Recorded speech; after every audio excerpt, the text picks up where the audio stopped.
आइए मित्रों, हमारे YouTube चैनल स्वाध्याय में आपका हार्दिक स्वागत अभिनंदन है। आज हम आपके लिए लेकर आए हैं ईश्वर और उसकी उपासना। इस विषय पर प्रेरणादायक ज्ञानवर्धक ज्ञान चर्चा। अगर आपने हमारे चैनल को सब्सक्राइब और वीडियो को लाइक नहीं किया है तो आपसे निवेदन है, कृपया चैनल को सब्सक्राइब और वीडियो को लाइक अवश्य करें। एक धार्मिक पुरुष परब्रह्म परमात्मा से जागृत संबंध स्थापित करना चाहता है। वह उस ईश्वर से, उस परमात्मा से जिसका कि उसकी आत्मा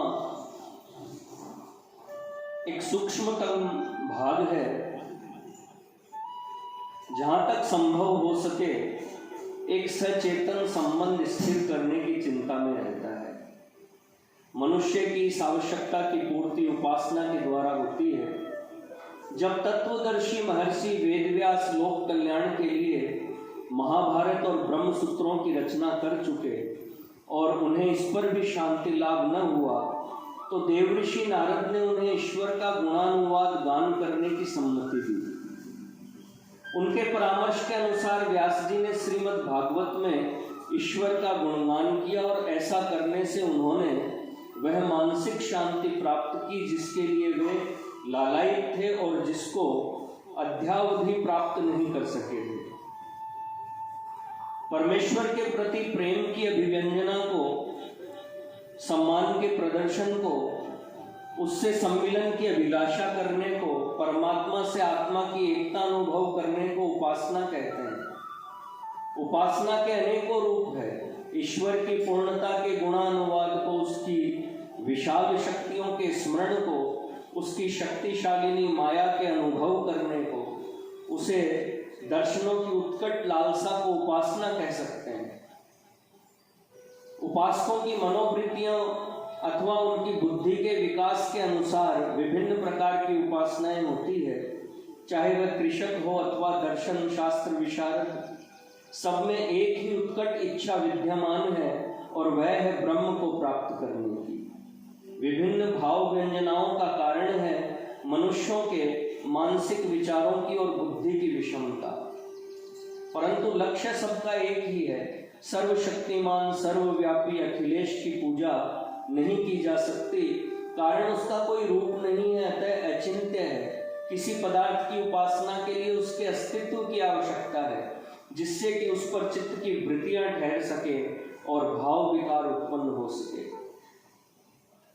ईश्वर सगुण ब्रह्म के रूप में पूजा की वस्तु है, जिस तक हमारी प्रार्थना एवं आराधना पहुंच सकती है और जिसका मनन भी किया जा सकता है। एक ही ईश्वर के अनेकों नाम रखकर लोग उसकी पूजा करते हैं।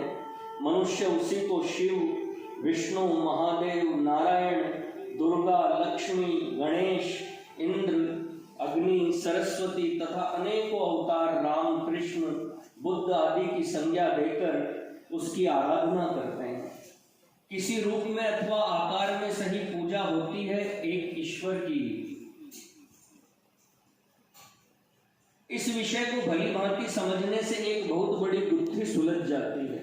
लोग कहते हैं कि कहीं शिव को ईश्वर माना जाता है, कहीं विष्णु को, कहीं इस पुराण को मान्य लिखा है, कहीं उसको, परंतु समझने की आवश्यकता है कि शिव और विष्णु एक ही ईश्वर के दो नाम हैं और भिन्न भिन्न पुराण भिन्न भिन्न देवताओं के नाम से केवल ईश्वर का ही गुणगान कर रहे हैं।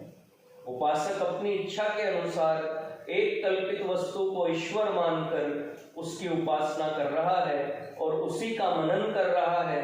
वह ईश्वर का आकार अपनी रुचि के अनुसार गढ़ता है, परंतु वह इस प्रकार प्रतिमा की पूजा कदापि नहीं कर रहा, वरन उस ईश्वर की अर्चना कर रहा है जो उस प्रतिमा के भीतर है, अथवा वह प्रतिमा जिसकी केवल प्रतिनिधि मात्र है। स्त्री अपने पति से प्रेम करती है, न कि उसके वस्त्रों से। ठीक इसी प्रकार उपासक का आशय ईश्वर से प्रेम करने का है, न कि प्रतिमा से। जिस प्रकार वस्त्र पहनने वाले के कारण प्रिय है, ठीक उसी प्रकार प्रतिमा भी ईश्वर के ही कारण सम्मान की वस्तु है। एक उपासक ईश्वर के ही कारण सम्मान की वस्तु है। एक उपासक ईश्वर को प्रेम की मूर्ति समझकर दूसरा उसको सौंदर्य का समूह मानकर और तीसरा उसको जानकर उसकी उपासना करता है। हम तुच्छ जीव ईश्वर की महत्ता को कहां तक समझ सकते हैं? यह स्पष्ट निष्कर्ष निकलता है कि मत मतांतरों के परस्पर कलह नितांत हास्यास्पद है। सब एक ही ईश्वर की उपासना कर रहे हैं। भेद है केवल भिन्न भिन्न नामों का, जिनको उपासकों की भिन्न रुचि ने उत्पन्न किया है। इस भेद का कारण है उपासकों की रुचि विभिन्नता, न कि उपास्य देव ईश्वर की। भगवान कहते हैं,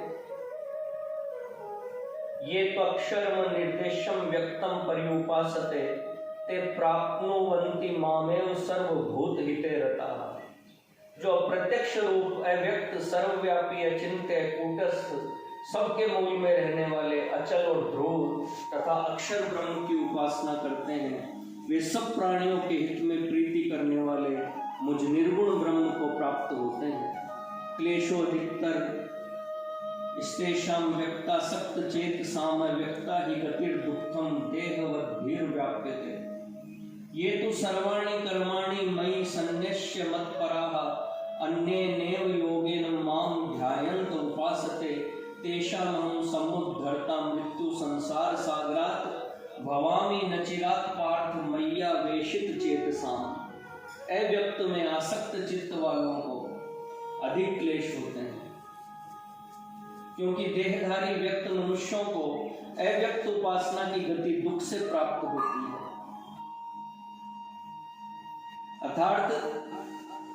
अर्थात निर्गुण पद की प्राप्ति देहाभिमानी पुरुषों को कठिनता से होती है, परंतु जो मुझमें सब कर्मों को समर्पण करके मुझको ही लय स्थान समझ अद्वैत बुद्धि से मेरे ही ध्यान में प्रवृत्त होकर मेरा ध्यान करते हुए उपासना करते हैं, हे पार्थ, मुझमें चित्त लगाने वाले उन लोगों का इस मृत्यु रूपी संसार सागर से मैं थोड़े ही काल में उद्धार कर देता हूं।